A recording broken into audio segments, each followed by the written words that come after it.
Welcome to a Healthy Living video blog, episode number 94. You're watching us at workoutmaster.com. This is Ruben. And this is Aram. We have another exciting episode. Ruben's back from, where were you? California? I was in San Diego, California. And I'm going to have a cute, cool little video to show you guys coming up soon. We're going to record it after this probably. Anyway, today we're going to talk about soy. Soy is a huge industry, very much misunderstood, and we're going to try to talk about as fast as possible, just brush up on the very important points. Yeah. It's considered by the majority of people, unfortunately, as a health food, so let's tear this one apart.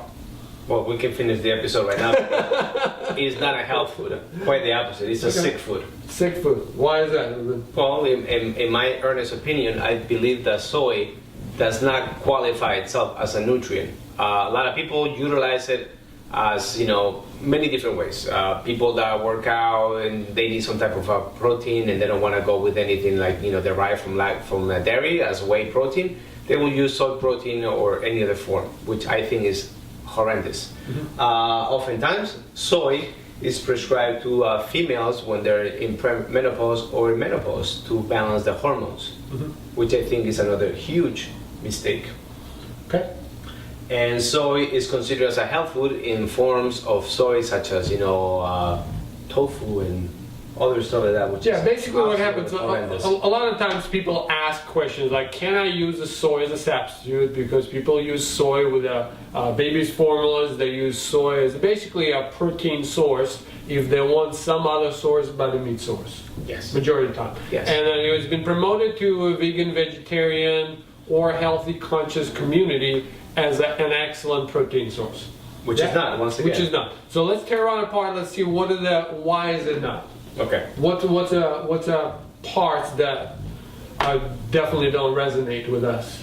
Well, absolutely. The first one that I can mention is actually that soy is very high on phytoestrogens. That's plant-based estrogen mimicking compounds. So you can imagine as a male or as a female, if you add more estrogen into your body, whether it's phytoestrogen or xenoestrogen, which is chemical based, but it has nothing to do with this conversation at this point in time, it can actually begin to disrupt the natural flow and the natural rhythm of your hormones. Mm-hmm. And that's a huge mistake because you'll be tapping into a 50 million piece puzzle and you change one variable and everything else have a cascade effect and affect everything else. So basically when you deal with the hormones, and estrogen is a big part of the female hormone family that actually males have it too. Mm-hmm. When you start messing with it, the whole puzzle changes.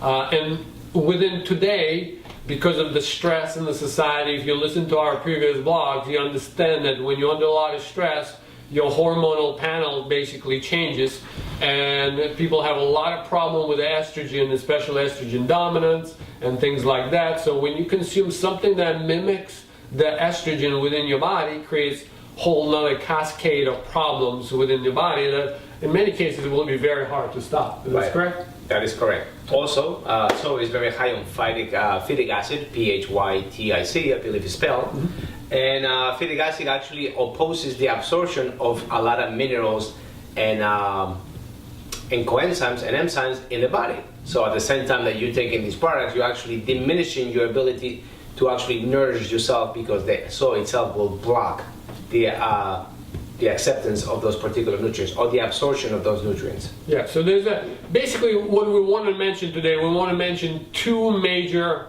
parts that we have a problem with when it comes to consumption of soy products, and those are two major points, yeah? Well, yeah, I will say there's two major points, and third, I will say that it has become such a multi-billion-dollar industry mm-hmm. that they actually add in soy to everything basically nowadays. The same way that you can go to the supermarket and go through all the aisles and find that everything in one form or shape or another is going to have some type of a corn-based product. Well, now the same thing is happening with soy now. Yeah. So countries that we know for a fact that always actually fed grass to their cattle, for example, Argentina, Uruguay, in Brazil, mm-hmm. they're beginning to create this process of deforestation of the jungle for the sake of having clear land to grow more soy, which at the end we still know that is garbage, mm-hmm. but it's creating such a huge influx of money into the market in the industry that is actually skewing things off really, really badly. Absolutely. This is the thing. The soy, besides of those 2 points that we mentioned, and also,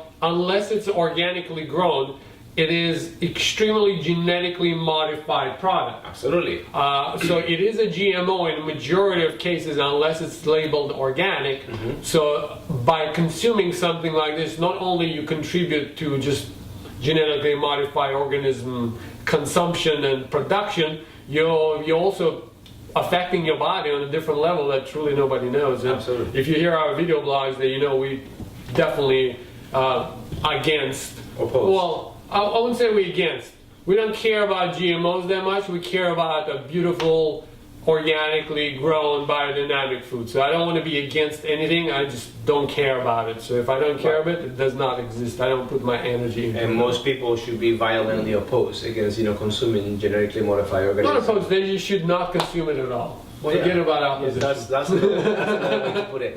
One more thing that I want to point out is that the animals that are fed this meat, the animals that are fed with this soy that Aram has been spoken about, that is actually genetically modified, is going to have almost the same effect in our body, because you have to realize that the animal itself, is actually made up of what the animal is eating. So if that animal is eating corn and soy, well, the animal is going to be mostly corn and soy as well. And when you're consuming that beef, that chicken, whatever it is, you're going to have microscopic, however, homeopathic effect on your body from the content of what the soy itself is. Absolutely. So you get it, first round, second round, third round, but it's coming in somehow, somewhere. Okay. So you gotta try to avoid it as much as you can. Last few points.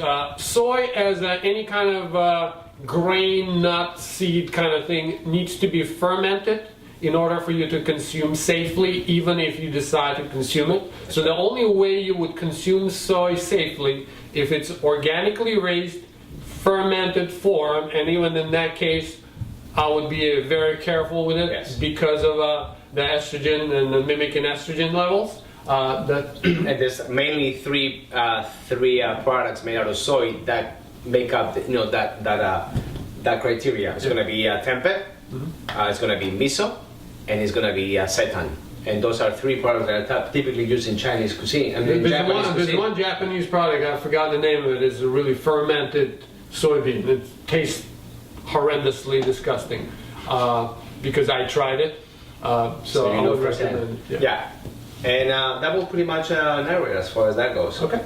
Anything else that we want to mention? Guys, if you're interested, read a book by Kayla Daniels. Kayla Daniels, My Whole Soy Story. The Whole Soy Story. That's A Whole correct. Soy Story. Excellent read if you wouldn't want to read out loud about it. And then she's very much an active advocate of not consuming any soy. That's correct. Yeah. Anything else? I think that sums it up. All right, guys. Thank you very much for watching. Until next time, watch our next episode. Thank you.